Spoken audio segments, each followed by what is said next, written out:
پیارے بچوں، آج کی ہماری کہانی ہے ایک شہزادی اور نمک کی۔ کہانی شروع کرنے سے پہلے جلدی سے میرے چینل کو سبسکرائب کر لیں۔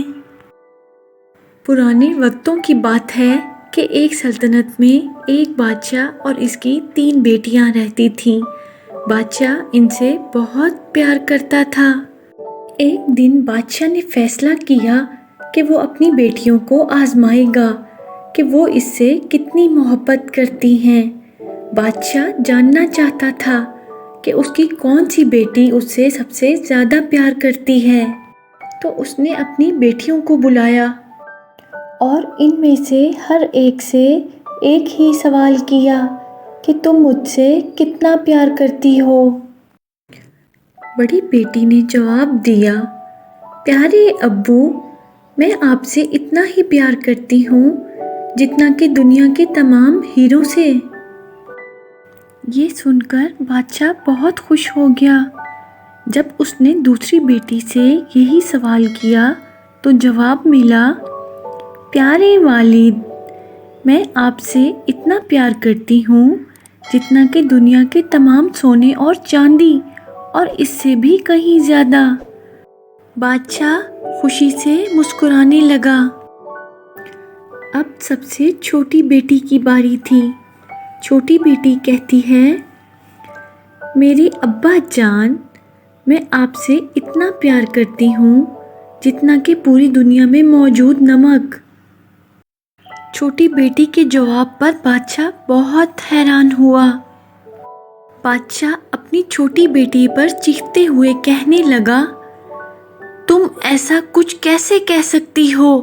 تمہاری نظر میں میری قدر صرف نمک کے برابر ہے۔ ابھی محل چھوڑ کر چلی جاؤ۔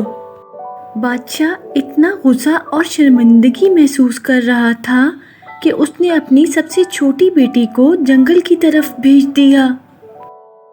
دکھی اور ٹھکرائی ہوئی شہزادی نے جنگل میں چلنا شروع کر دیا۔ اچانک اسے گھوڑوں کی آواز سنائی دی جو اس کی طرف آ رہے تھے۔ خوف زدہ شہزادی فوراً درخت کے پیچھے چھپ گئی۔ وہ شہزادے کا گھوڑا تھا جو وہاں آ کر رکا۔ شہزادے نے شہزادی کو درخت کے پیچھے چھپا ہوا دیکھ لیا تھا۔ شہزادہ شہزادی سے کہتا ہے، تم اکیلی اس گھنے جنگل میں کیا کر رہی ہو؟ شہزادی اسے ساری بات بتاتی ہے۔ میں اپنے ابو سے بہت پیار کرتی ہوں لیکن وہ مجھے سمجھتے نہیں۔ یہ کہہ کر شہزادی رونے لگی۔ شہزادہ کہتا ہے، ایک دن وہ ضرور سمجھیں گے۔ شہزادہ اسے اپنے محل لے گیا اور دونوں نے شادی کر لی۔ پھر ایک دن بادشاہ شکار کرتے ہوئے اپنا راستہ کھو بیٹھا اور 2 دن تک جنگل میں گھومتا رہا۔ آخر کار وہ گھومتا گھومتا شہزادے کے محل تک پہنچ گیا۔ بھوکا اور تھکا ہوا بادشاہ شہزادے کے پاس پہنچا اور اس سے مدد مانگی۔ اگرچہ شہزادہ جانتا تھا کہ بادشاہ کوئی اور نہیں بلکہ اس کی بیوی کا باپ ہے، لیکن وہ اس بارے میں خاموش رہا۔ اس کے بعد شہزادہ شہزادی کے پاس گیا اور اسے اس کے باپ کے آنے کے بارے میں بتایا۔ اس دن شہزادی نے خود کھانا پکانے کا فیصلہ کیا اور جلدی سے باورچیوں کو چھٹی دے دی۔ کچھ ہی دیر بعد بادشاہ کو ایک بڑی دعوت پیش کی گئی۔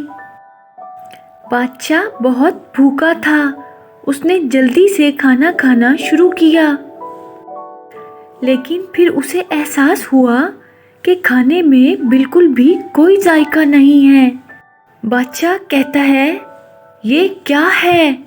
میں سوچ بھی نہیں سکتا کہ کبھی کوئی یہ کھانا کھا سکتا ہے۔ بادشاہ نے باورچی سے بات کرنے کا مطالبہ کیا۔ بادشاہ کو بہت حیرت ہوئی کہ اس کی بیٹی اس کے سامنے کھڑی تھی۔ شہزادی کہتی ہے، میرے پیارے ابو جان، یہ کھانا برا ہے کیونکہ اس میں نمک نہیں ہے۔ بغیر نمک کے کھانے کے زندگی بھی بری ہوتی ہے نا؟ کیا اب آپ سمجھے ہیں کہ میں آپ سے کتنا پیار کرتی ہوں؟ بادشاہ نے شہزادی سے معافی مانگی اور وعدہ کیا کہ وہ آئندہ اس کی محبت پر کبھی شک نہیں کرے گا۔